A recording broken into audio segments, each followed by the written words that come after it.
Quenquelimus adiutorem nicite Domine,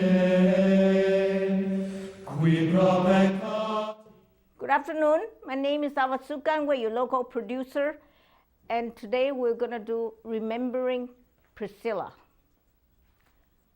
And we have here Big Bird, Big Pink Bird, wishing everyone happy Thanksgiving, happy holidays. Thank you so much. I'm going to dance some, and then we'll have that Remembering Priscilla, Remember Priscilla, from the OCC chapter of the NFBI, this year's state convention. It was held in Mason City, 28, 29, 30 October. Yep. Okay, I'm going to dance some.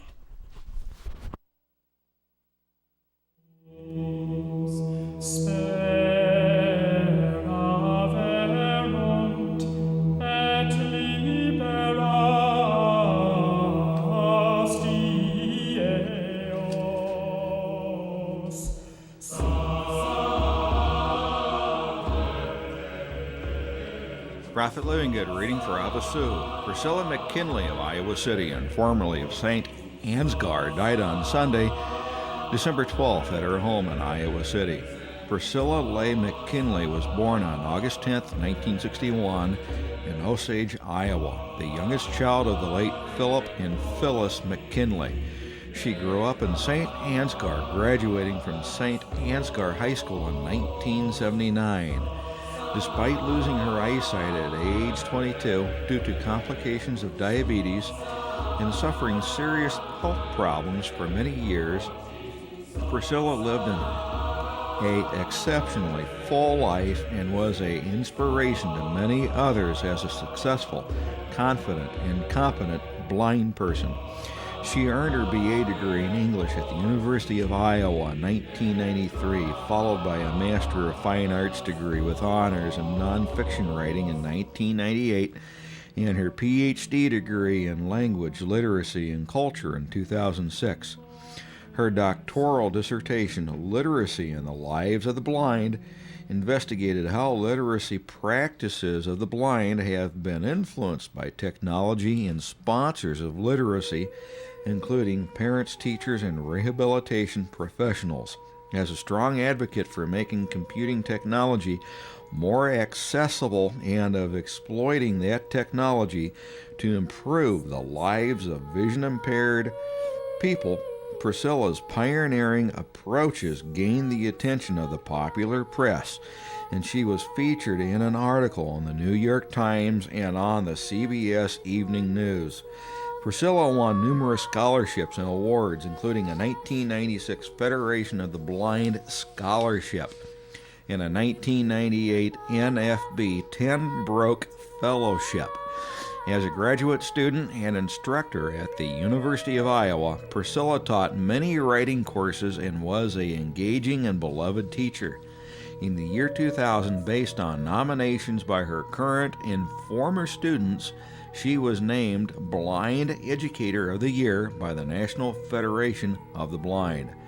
A prolific writer, Priscilla had numerous works published in technical journals, literary magazines, and books. She was a seemingly tireless organizer and served in many positions, including Vice President of the National Organization of Blind Educators, as a member of the Board of Directors of the NFB of Iowa, and as a mentor to many individuals who had recently lost their vision. She was serving also as president of the Old Capitol chapter of the NFB at the time of her death. Through her stubborn refusal to give in to the complications of diabetes, she defied the odds so many times that those close to her began to feel she was invincible. Known for her independent spirit, feisty character, and perseverance, Priscilla was able to find humor in the most dire situations, even if it meant laughing at herself. In spite of many health setbacks, she was able to go on and reach outstanding personal achievements and touched the lives of many individuals outside her circle of family and friends. Priscilla was a loving and devoted mother, a beloved sister and aunt, and a cherished friend. She will be missed by all. Priscilla is survived by her son, Jonathan Whalen of Vienna, Virginia, her companion, C. Thomas Foster of Iowa City, two sisters, Ann Randall of Sioux Falls, South Dakota, and Jane McKinley of Hopewell, New Jersey, and two brothers, William McKinley of Madison. Back to you, Ava Su.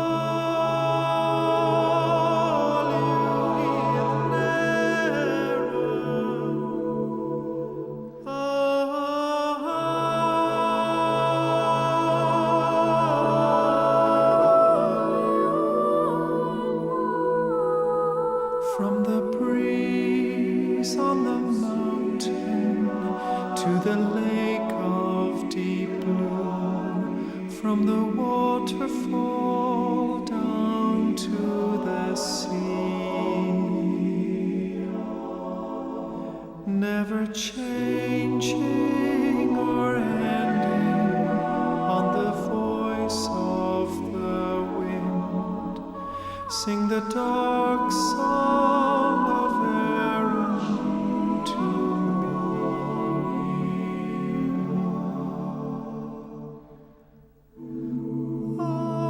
All you heathen Erin, all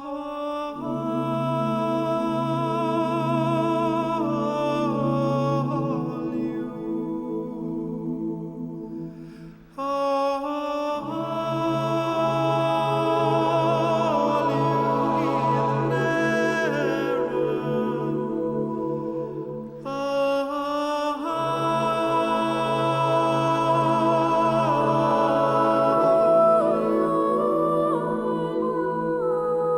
From the breeze on the mountain to the lake of deep blue, from the waterfall down to the sea,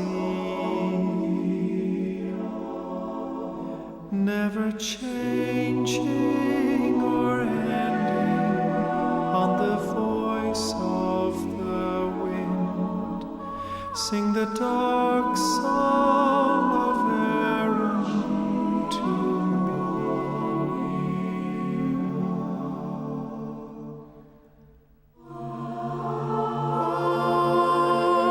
All you heathen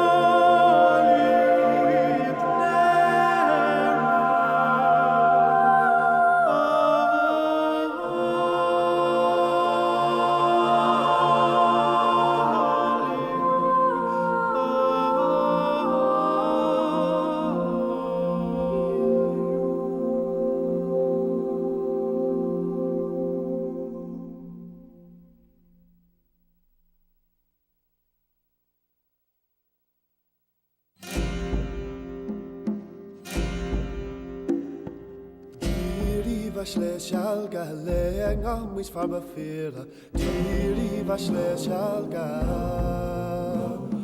malava molegasha ni mi shastanina diri vasle shalga sholi var malka karaga bara sholi var malka karaga sholi var malka karaga bara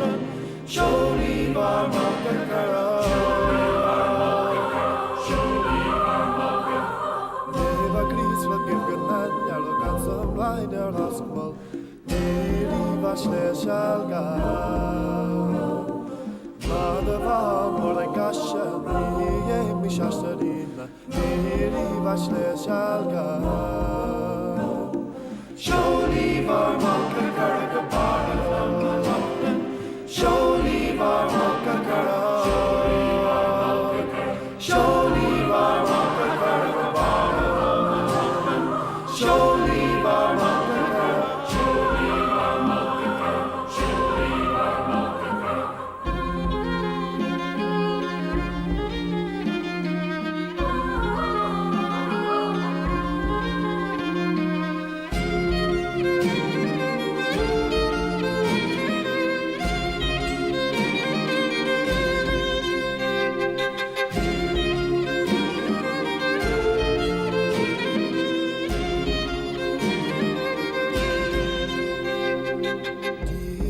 Vasle shalga lenga mis farba fira Diri vasle shalga Madava more gasha Ye mi shastarina Diri vasle shalga Sholi var makka karaga bada Sholi var makka karaga Sholi var makka karaga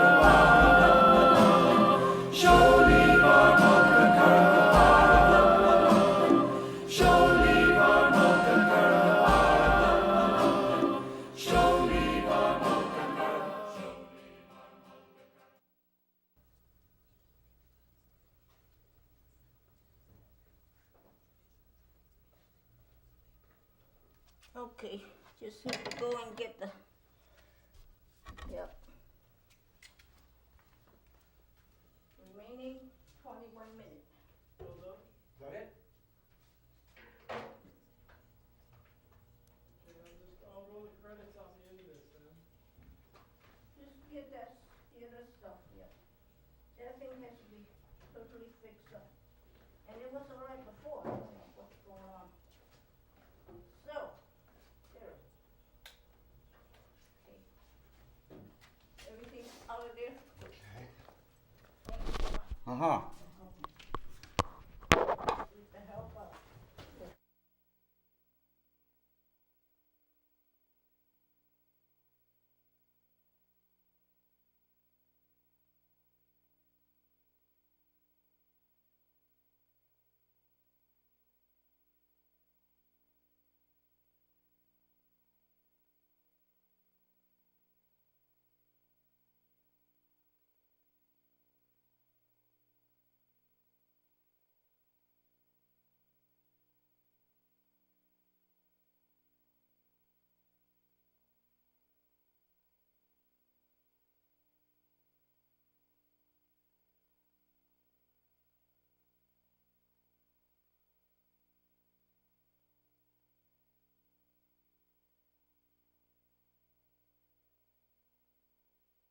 She was the president of the Old Capitol chapter. And I thought it quite fitting would be to remember Priscilla McKinley. And so I asked the members of the Old Capitol chapter to do just that. I introduced to you the members of the Old Capitol chapter as they remember their mentor, their friend, their president, and a great, wonderful federation, Priscilla McKinley. Good morning, everyone. My name is Donna Prime. I served as the vice president for our chapter, the Old Cap Chap, for 2 years, and Priscilla was the president.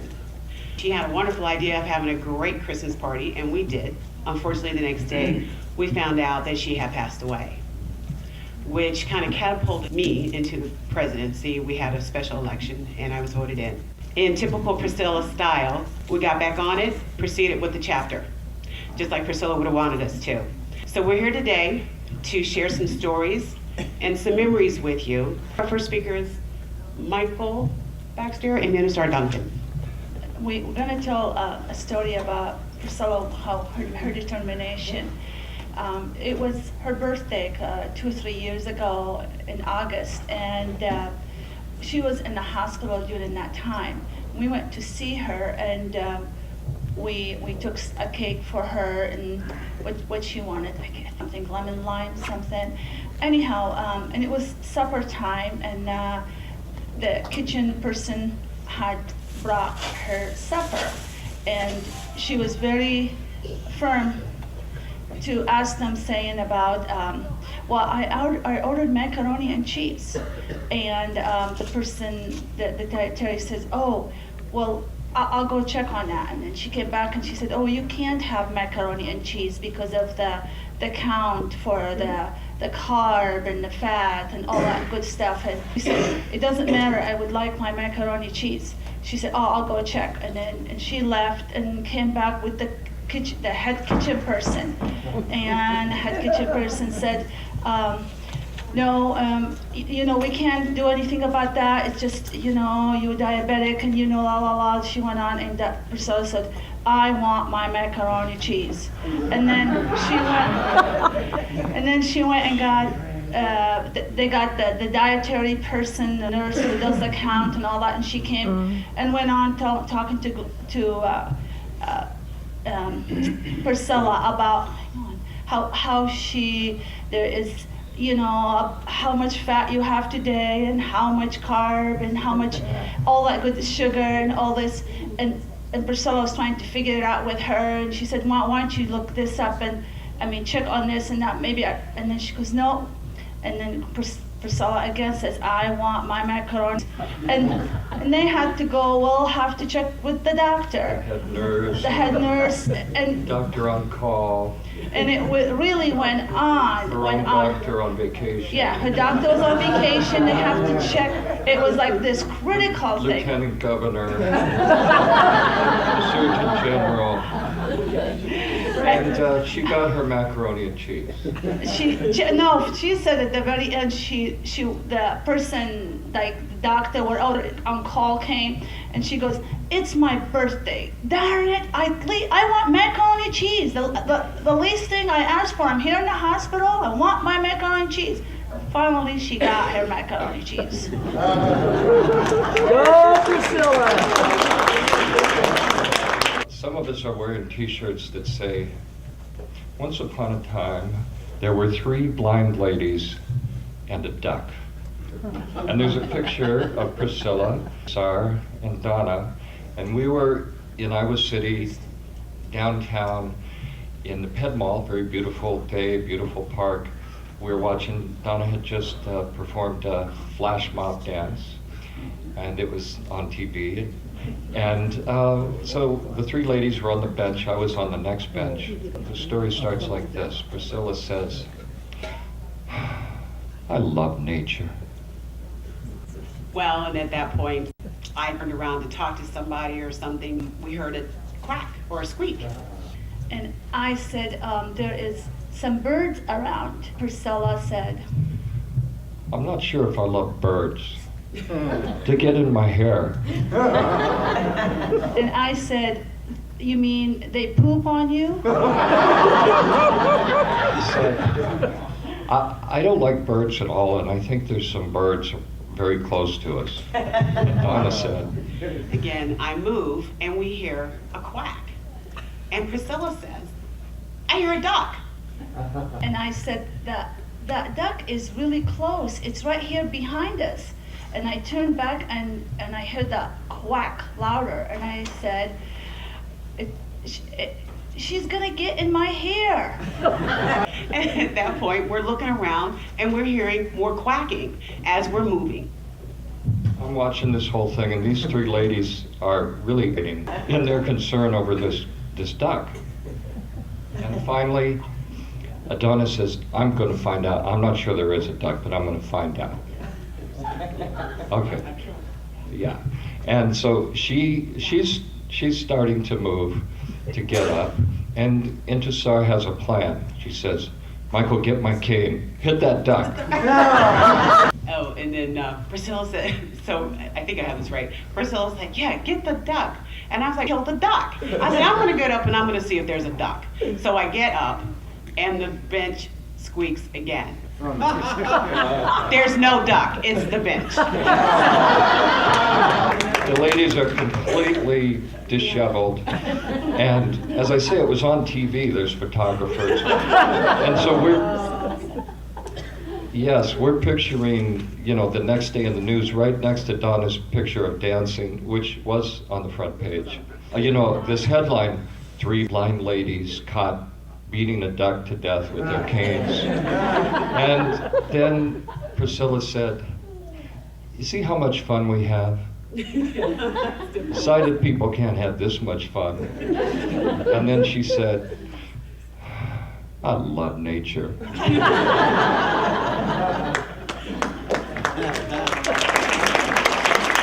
Hi, I'm Dolores Rice, and Priscilla was my friend.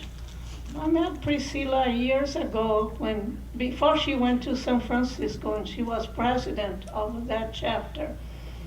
And she was very sweet. When my husband died, she hired a driver and made a point she went to Cedar Rapids to his funeral and stayed for the lunch. And then the next meeting, I had a letter from Mr. Alan Harris. At that time, he was director of the Iowa Department for the Blind. And I asked Priscilla permission to read the letter to the chapter. And she says, "All right." But then she goes, "This lady is going to read a letter to you from Mr. Alan Harris. This lady has an accent, and the accent is not from Chicago." I read the letter, and we were great friends. Priscilla always invited me to go to the chapter picnics, Christmas parties.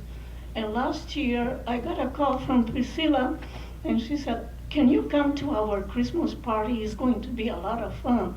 The driver and I went to the Christmas party, and we had so much fun. And then the weather was getting nasty, and I told my driver, "I think we should to Cedar Rapids a little earlier. I want to go and say goodbye to Priscilla." I gave her a hug, and she hugged me back. And she goes, "Oh, Dolores, what kind of cologne are you wearing? Can you tell me? I like to buy mine for Christmas. I like to buy the same." And I didn't know. That was the last time I was hugging Priscilla. Thank you so much. I'm Daryl Kirby, and I've had many different roles in the Old Capitol chapter. But when it comes to Priscilla, Priscilla was my best friend in the whole entire world. 10 years ago, I lost my eyesight, and it was Priscilla who found me. She found me on a bus, and to describe the way Priscilla works, the way Priscilla embraces the NFB and the philosophy of the NFB, and she is the NFB. She believes in people. She believes in blind people. She believes in blind people when they don't believe in themselves. She embraces the word belief. Belief is Priscilla McKinley to me, and that's what she gave me. And I'm forever indebted. Belief in myself, belief that the world can be better. Today, I serve as a mental health therapist, working with people who are beaten down, not stick for anything in their lives. And what I can bring to the table more than anything is belief that their lives will be better. When we go around and we meet blind people who've never heard of the NFB, we bring them belief. Belief in a better world, belief in themselves, belief in independence. And that is Priscilla McKinley. She lost her eyesight giving birth. But that's how she went blind. She embraced the philosophy that I will carry with me, and I spread to everyone. We have a choice in life. We have a choice whether we are going to be a victim or whether we're going to be a victor. Whether our lives will be a tragedy or a triumph. Whether something will overcome us or whether we'll overcome it. She spread that message to me. When she found me that day on the bus, I was defeated, and I had no hope for the future. I had no belief. She believed in me when I didn't believe in myself. Priscilla hounded me. She probably called a dozen times before I made it to my first NFB meeting. But over the time, we became friends, and we realized we had a lot in common. We cracked each other up. Over the 8 years I knew Priscilla, we became best friends. And to illustrate that, if you know Priscilla, you know she loves Friends, the show Friends. She knew every bit of Friends trivia that you could imagine. I don't know how many times she watched it. She recruited people to become Friends fans. She bought them DVDs. She found online, and then with an Amazon gift certificate for my birthday, said, here you go, all 10 seasons of the Friends DVD. Priscilla had her PhD. It was in a fancy word for teaching. That's what she really was a teacher. When she died, that's what she was doing for her job, was teaching. She had a love for words. Her other writing, she was working on a novel when she died, but poetry, she just loved the word. This was just actually less than a month ago, and a song that I hadn't heard for years came up, and it was a song by Gavin DeGraw called Belief. Belief. Belief makes things real, makes things feel. Belief makes things true. Things like you and I. Tonight, you arrested my mind when you came to my defense. With a knife in the shape of your mouth, in the form of your body, with the wrath of a god. If you know Priscilla, that's quite appropriate. Yeah. Oh, you stood by me. Belief. Belief builds from scratch, doesn't have to relax, does space. Long live the queen. There she is. And I'll be the king in the collar of grace. Tonight, you arrested my mind when you came to my defense with a knife in the shape of your mouth, in the form of your body, with the wrath of a god. Oh, you stood by me. I want to yell it from the rooftops. I'll wear a sign on my chest. That's the least I could do. That's the least I could do.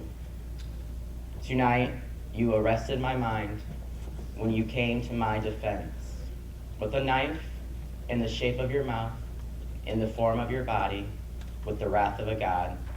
Oh, you stood by me. And I'll stand by my belief. Thank you, guys.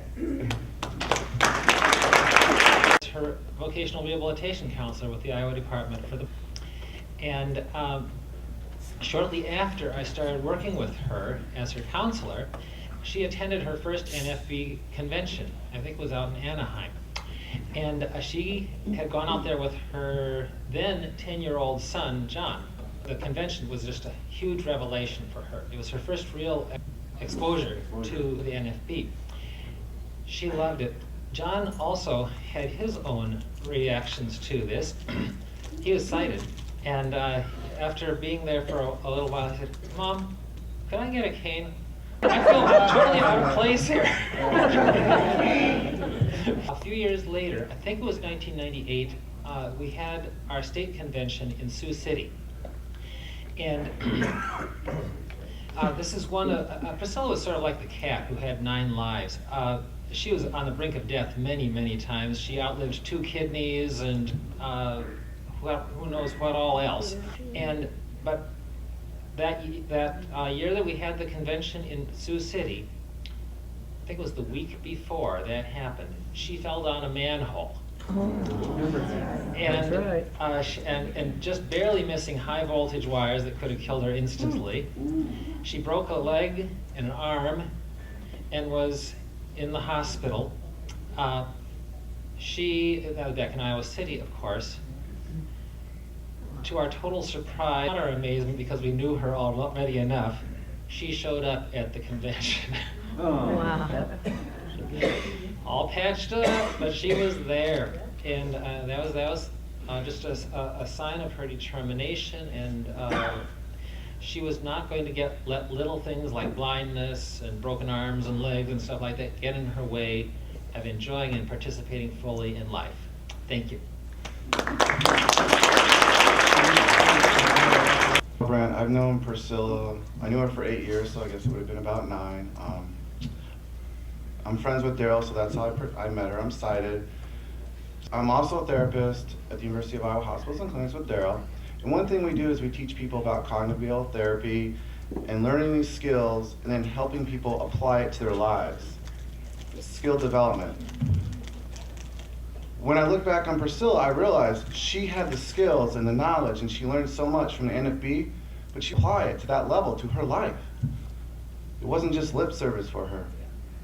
And so what I ask is that Priscilla lives with all of us, and I challenge all of you to try to do the same as her and to apply the NFB philosophy in our lives, not just here at the convention, but daily.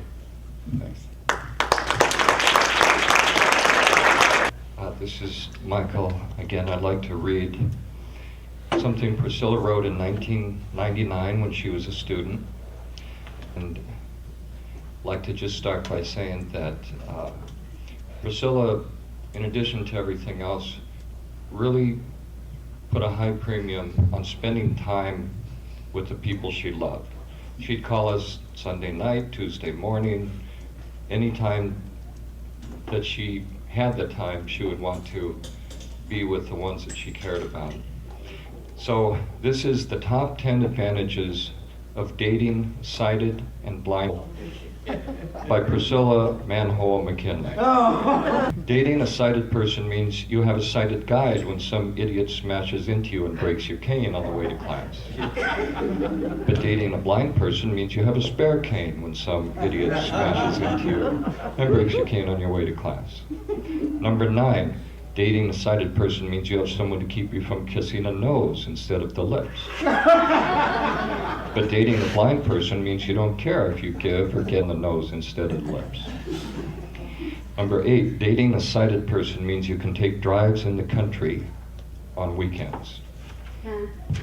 Dating a blind person means you can have NFB conventions on the weekends. Number 7, dating a sighted person means you have someone to blame when you collide in the hall. But dating a blind person means it's no one's fault when you collide in the hall. Number 6, dating a sighted person means you have someone to describe on during the silent moments of a movie. Dating a blind person means you have time to get popcorn during the silent moments of a movie. Number 5, dating a sighted person means you know who's going to drive on your next date. But dating a blind person means you know you're going to take the bus. Number 4, dating a sighted person means you have someone to tell you if your socks match. Dating a blind person means you have someone who remembers whether you get a tag out of your orange shirt or your purple shirt. Number 3, dating a sighted person, and this is really Priscilla, means there's someone to tell you when you have a piece of broccoli stuck between your 2 front teeth. Dating a blind person means no one notices when you have a piece of broccoli. Number 2, dating a sighted person means you can ask questions like, what's the expiration date on this milk? Oh, and by the way, does this look infected? Dating a blind person means you can ask questions like, what's the Braille symbol for S-I-O-N? As in poison. And does this feel swollen? And then she gives a bit of her philosophy, but I'll skip to number 1. Dating this person, sighted or blind, means being with the one you love. And isn't that what really matters? That's Priscilla.